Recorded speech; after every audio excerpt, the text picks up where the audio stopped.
Hello, everyone, and welcome to day 29 of my 100-day project. I am finally doing oil and cold wax and super excited. I have one more day of oil tomorrow, so I figured I better get it in. I am using Gamblin cold wax medium. I'm using a squeegee from Cold Wax Academy. This is the mini size. I think it's the mini size. And then I'm using a new surface today, which is a jute surface. It's oil primed, but it's jute. And I've been saving it for the oil and cold wax because it's got a lot of texture, and I thought it'd be really neat to have the cold wax play off that texture. So what you saw me do at the very beginning was tone this surface with just oil paint. So there was no cold wax mixed in with the oil paint. I just wanted to get all the gaps in the surface filled in with color. And I like to have some of that color show through when you scratch into the wax.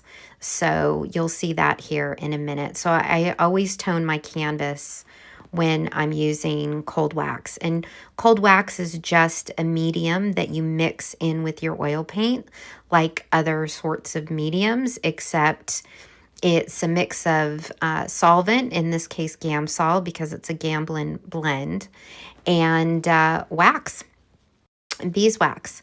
And it thickens up the paint, it makes it matte, but it gives it this wonderful texture. And I don't use brushes when I use cold wax medium. I just don't really enjoy the texture of it. I know that sounds weird because I'm all about texture, but I don't really enjoy the way it feels. I really like using these sorts of squeegees or silicone brushes. Sometimes I'll use my fingers if it's a bigger piece. And but look with these squeegees, you can get really fine marks with them. And I really like it. You can do really detailed work. I have a self-portrait that I did in cold wax that's got, detail around my eyes and things that was done with a squeegee and a silicone brush, which isn't really a brush, it's like a spatula. So I'm just enjoying the texture at this point. This is a figure in a garden, as I often do, as they often show up, but I intentionally created this figure today.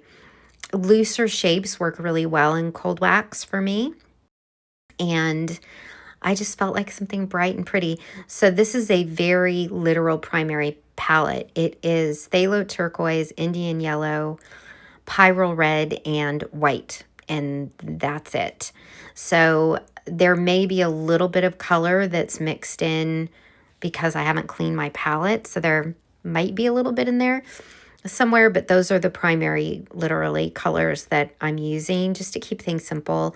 I taught a workshop today, and I'm teaching another one tomorrow, so I'm a little bit tired, and I wanted to just not really think, do something I felt comfortable with, figures and flowers, and loose shapes, big bold highlights, easy. And so I had a lot of fun with this one today. I really do enjoy cold wax and the textures. And I'll get close in here in a minute and show you. And once you get a few layers going, you really need to trust the process with cold wax. Once you start to build up the layers, you'll be able to get really smooth transitions. And this is a jute canvas. There's a lot of texture. So I had a lot of texture to fill in. On a smoother surface, like a panel, a wood panel, you'll get that smoothness right away. But it took me a while to build up that texture, or to fill in the texture to get the smoothness. But again, trust the process. Once you get enough layers, it's wet enough, you can blend really easily. And what I'm doing right here is I'm scraping away the background to do some negative shape painting around my figure to get it a little more defined. And that's why I like to have that underpainting, because that orange, I'm not using orange paint with cold wax anywhere. It is solely that under color that's there. And I love scraping into the wax and letting some of that orange show through. It's a really pretty contrast. especially since my figure is kind of that purpley blue color. So I thought I would do that. But you can see me scratching into the wax at the bottom.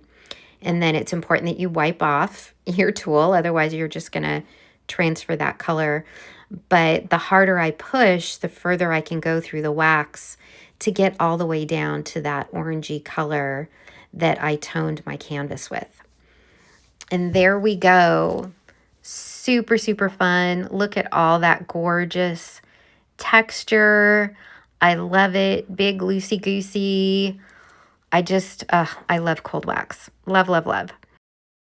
Thanks for joining me today. I hope you have been enjoying the series. I have one day left with oil. I might do another cold wax tomorrow, and then we're off to soft pastels. So I'm going to be drawing, and that's going to be a brain shift because blending is going to work very, very different. So I hope you're doing well. Thanks for joining me, and I will see you in the next one. Thanks. Bye.